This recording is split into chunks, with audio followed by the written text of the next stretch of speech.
Today's video is going to be where we combine lawn care and plumbing. Unfortunately, I say, because what you're looking at right here is a sprinkler valve. This is really called a backflow preventer or a vacuum breaker, but every sprinkler system is going to have one of these. In today's video, unfortunately, I have to replace this because of what you're looking at right here. It's not just the stain. As we get in closer, there's actually a tiny pinhole that's been eaten through this valve itself, and water is actually shooting out that little tiny hole, and I've got to replace it. If you paid a plumber, this would be about a $400 job. It's really expensive. So doing it yourself takes a little bit of time, but can save you some money. And in this video, I'm going to show you how I did mine.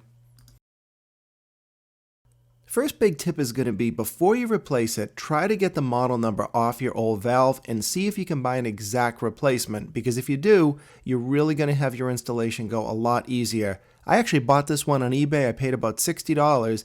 The plumbing supply house wanted $120, so it was worth the time.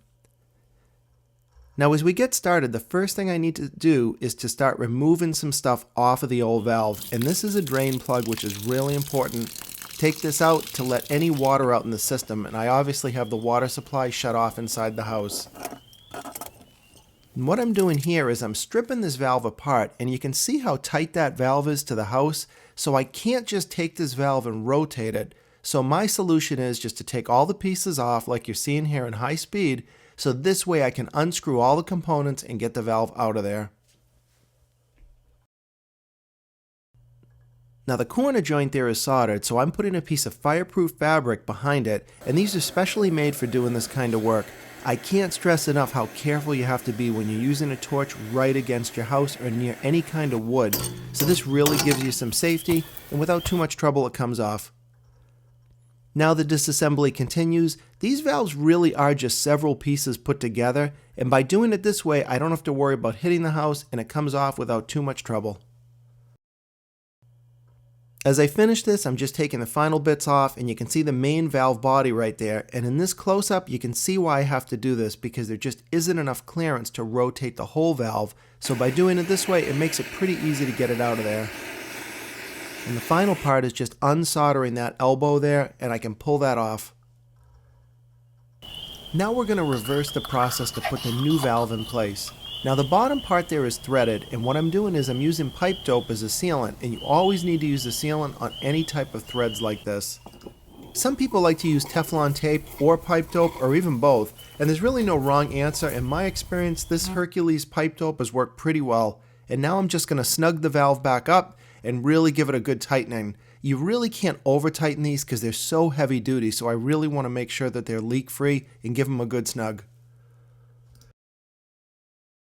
And here I'm just continuing the reassembly. I'm just putting all the pieces back on, including those little side valves.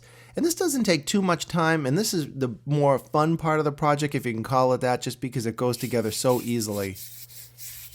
Now here I'm preparing a couple of the fittings because I have to replace that solder joint. It's no fun to reuse old fittings that are really beat up, so these are just a couple of new ones that I got at the store, and I'm going to use some flux here and clean them properly. Now this is not a complete how-to on plumbing, but it's just to show you the overall process.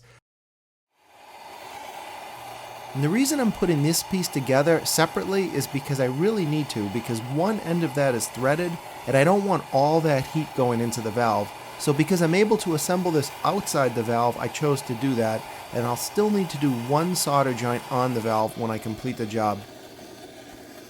And here I'm finishing it up, and what I have is a wet rag next to it to try to absorb some of the heat. But I'm going to just do that one solder joint, and then this will complete the connection. Now I've just got to clean up a bit. I'm going to wipe up some of the pipe dope and try to make this thing look as good as possible, considering that it is actually a plumbing valve. And one other small but kind of cool upgrade that I decided to do is that drain plug. I'm going to actually replace that with a garden hose fitting. And this is easy because it just threads right in. And now I get an extra hose outlet, so whenever I'm outside, if I want to plug a hose in or whatever, it's sitting right here, and it didn't cost much, and it's easy to do. Now with this done, all we've got to do is turn the water back on, and let's hope the valve holds. So fortunately what you just saw there is very normal for these types of things. Until it builds up pressure, that valve won't close, so that is good, and fortunately I had no leaks.